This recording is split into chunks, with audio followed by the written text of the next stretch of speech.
Mars One était une entreprise créée en 2011 qui visait à installer une colonie de personnes sur Mars dès 2032. Mais si je parle au passé, c'est parce que cette entreprise a fait apparemment faillite en 2019. Néanmoins, leur projet était intéressant, fou mais intéressant, et je vais vous en parler dans ce nouvel épisode de Minute Astronomie. Vous êtes prêts? C'est parti.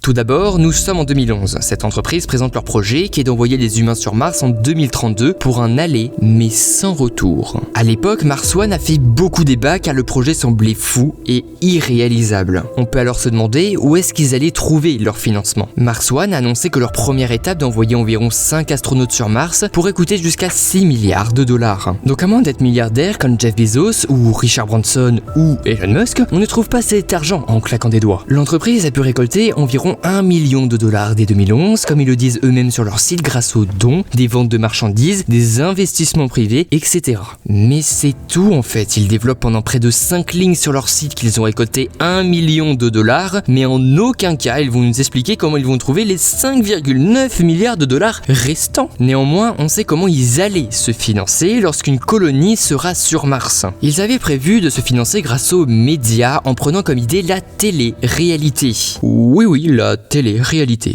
Je crois qu'il y a eu un gars de l'entreprise qui a regardé les anges et il a fait « Moi, ça peut être pas mal sur Mars ». Imaginez juste les anges sur Mars.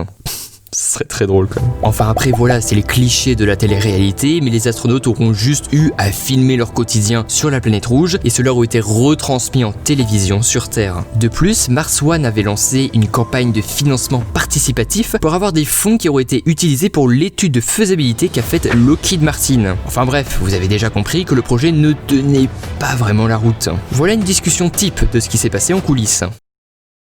Fred, combien coûte le projet? 6 milliards de dollars. Ah, 6 milliards de dollars?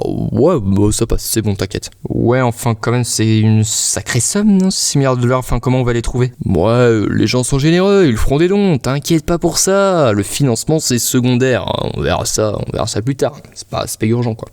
Mars One voulait donc envoyer des astronautes sur la planète rouge en 2032 avec un voyage mais sans retour. Donc en gros vous restez sur la planète rouge jusqu'à la fin de votre vie et vous mourrez là-bas en fait. Mais une autre question alors se pose, qui voudrait aller sur Mars et ne plus jamais revoir ses proches et sa famille? 200 000 personnes de plus de 140 pays ont répondu à l'offre lancée par Mars One. 100 candidats ont été présélectionnés et devaient commencer leur entraînement en 2017. Enfin bref, il y a encore plein de choses à dire sur Mars One, notamment sur leur manque de crédibilité, car avec les technologies de 2011, le projet sortait tout droit du futur, mais un futur pas vraiment réalisable pour une entreprise sans argent en fait. Mais ce projet a suscité un grand débat dans la précédente décennie et beaucoup se sont intéressés au projet.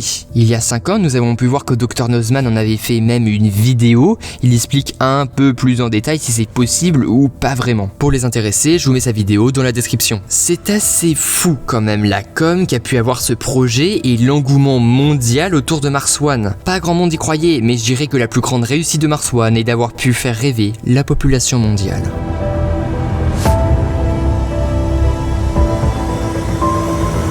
Et voilà, c'est déjà terminé pour cette Minute Astronomie, j'espère qu'elle t'aura plu. Si c'est le cas et si tu n'es toujours pas abonné, tu peux évidemment t'abonner, mettre la petite cloche de notification pour ne louper aucune vidéo, mettre un pouce bleu et mettre un commentaire. C'est super important pour l'algorithme de YouTube et donc mon référencement. Pour nous, on se retrouve toujours mercredi prochain à 18h. C'était la ref, allez à plus.